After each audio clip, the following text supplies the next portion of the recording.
En temps normal, j'applique un ton plus léger à l'émission chronique d'une image. Je préfère simplement vous prévenir qu'aujourd'hui ce ne sera pas le cas. Car j'estime que cette histoire s'y prête beaucoup. Et elle m'a beaucoup touché. L'histoire d'une île remplie de poupées. Hantée ou non, ceci est l'histoire d'un homme qui y aura consacré toute sa vie.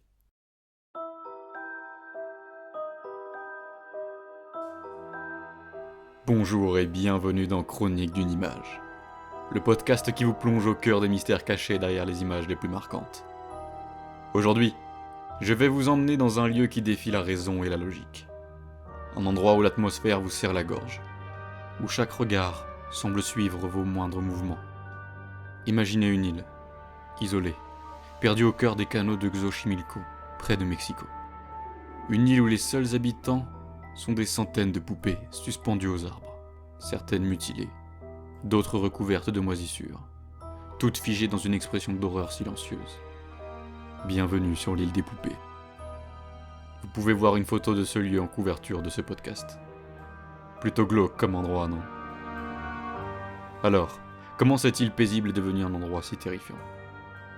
Je vous raconte tout en détail. Restez bien jusqu'à la fin pour connaître les différentes théories et les possibles explications rationnelles sur cette dernière. Croyez-moi, cette histoire est loin d'être une simple anecdote macabre. Parce que ce lieu, et celui qui l'a créé, cachent un passé bien plus sombre qu'il n'y paraît. Voici ce qui se cache derrière cette photo de l'île des poupées.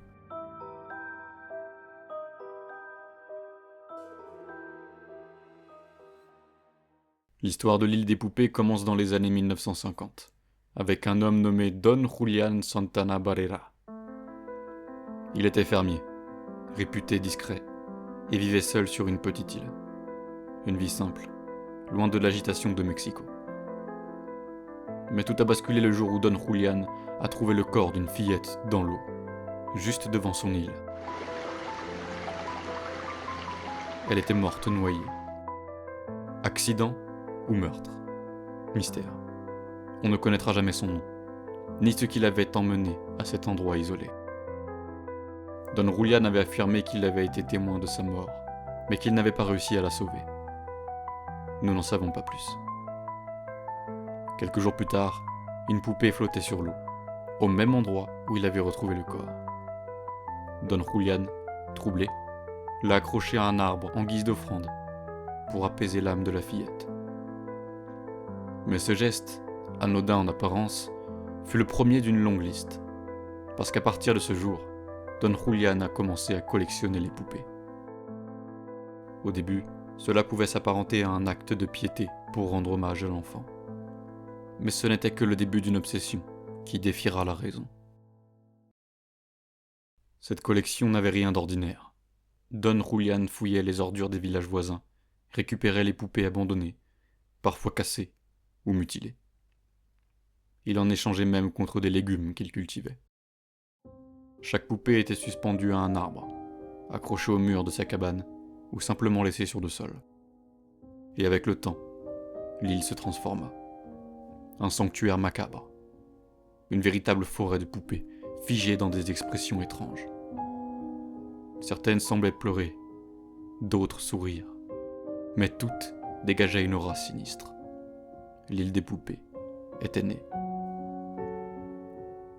Pourquoi faisait-il cela? Selon les récits des habitants de la région, Don Julián était convaincu que l'île était hantée par l'esprit de la fillette. Il disait qu'il entendait des pleurs, des murmures, qu'elle voulait plus, toujours plus de poupées, pour apaiser sa colère. Plus le temps passait, et plus Don Julián semblait sombrer dans son obsession. Son île auparavant simple et verdoyante devint un amas oppressant de poupées suspendues à chaque arbre. Certaines étaient à peine reconnaissables, recouvertes de moisissures ou rongées par des insectes. Pourtant, Santana continuait inlassablement d'ajouter de nouvelles venues à sa collection. Et ceci pendant plus de 50 longues années.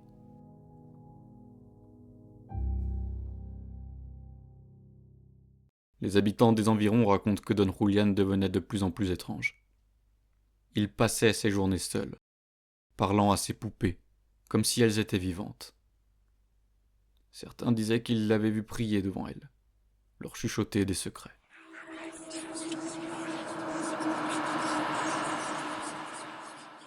D'autres affirment qu'ils les entendaient bouger la nuit, qu'elles le regardaient, qu'elles le jugeaient. Mais ce qui est troublant, c'est que plusieurs visiteurs ont confirmé ces sensations. Beaucoup parlent d'une énergie oppressante sur l'île, comme si quelque chose les observait, comme si les poupées étaient plus qu'un simple amas de plastique et de chiffon. Les visiteurs occasionnels racontaient même que parfois Santana leur disait, je cite, « Elle la protège, elle garde son âme en paix. Sans elle, elle reviendrait me chercher. »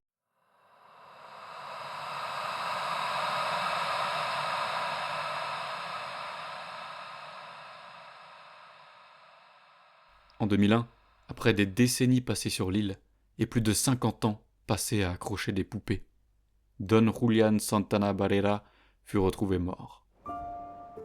Son corps flottait dans le canal, exactement au même endroit où il avait découvert la fillette des années plus tôt. Tout ce que l'on sait de cette mort mystérieuse, c'est que l'homme est mort noyé. Coïncidence ? Peut-être. Mais pour beaucoup, c'était l'œuvre de l'esprit qu'il avait tant tenté d'apaiser. Une revanche, ou peut-être une libération. Depuis sa mort, l'île est restée telle qu'elle, figée dans le temps. Les poupées continuent de se dégrader lentement. Mais la légende, elle, reste intacte.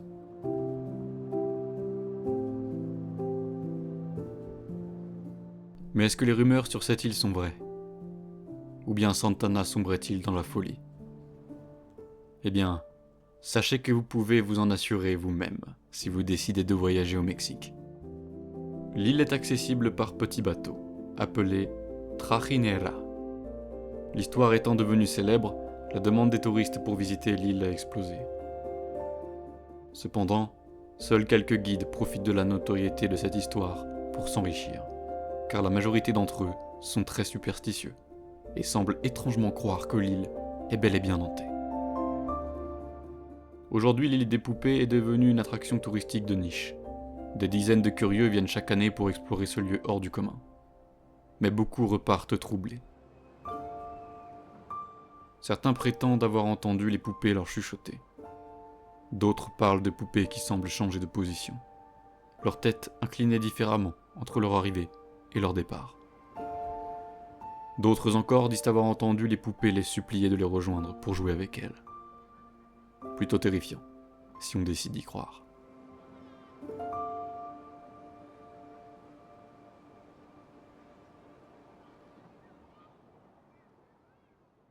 Alors que penser de tout ça ? Les psychologues qui se sont intéressés à l'histoire de Don Julián parlent d'un probable syndrome de culpabilité. Il aurait pu projeter sa propre solitude et sa tristesse sur la fillette noyée. Les poupées étaient peut-être une manière de combler un vide, de créer une présence pour briser son isolement. Peut-être même que Santana s'est suicidé en se noyant volontairement, voulant rejoindre l'esprit qu'il avait servi toute sa vie. L'enquête avait conclu à une noyade accidentelle. Et oui, car Don Julián était un homme qui vivait seul. Il vivait de ses récoltes qu'il cultivait. Il vivait en ermite sur cette petite île. Peut-être que la solitude a laissé place à la folie au fil des années. Autre fait troublant, les versions des faits diffèrent beaucoup. La légende dit qu'il aurait trouvé le corps et qu'il voulait apaiser l'esprit de la jeune fille décédée avec des poupées. Mais d'autres versions existent. Certains disent qu'il serait arrivé sur l'île seulement après la mort de la petite fille. Une autre version plausible serait que l'homme aurait inventé l'histoire de toutes pièces. Et oui, car nous n'avons aucune preuve que la fille est morte à cet endroit, hormis les paroles de Don Julián. Quant aux étrangetés ressenties par les visiteurs, elles pourraient s'expliquer par l'effet de l'imagination et de la suggestion. Dans un lieu aussi insolite, notre cerveau joue parfois des tours. Mais peut-on tout expliquer ? Je ne pense pas. Sinon cette chaîne n'existerait pas.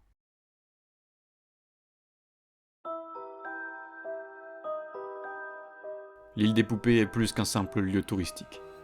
C'est une œuvre d'un homme rongé par un mélange de remords et de dévotion. Mais que vous croyiez ou non aux esprits, il est difficile de nier l'étrangeté de ce lieu. Si vous avez le courage de visiter cette île, souvenez-vous, chaque poupée a une histoire, et certaines pourraient bien vouloir vous la murmurer à l'oreille. Merci d'avoir écouté cet épisode de Chronique d'une image. Chaque lieu, chaque objet, chaque image a son histoire, son mystère. Je vous dis à la semaine prochaine pour un nouvel épisode de Chroniques étranges.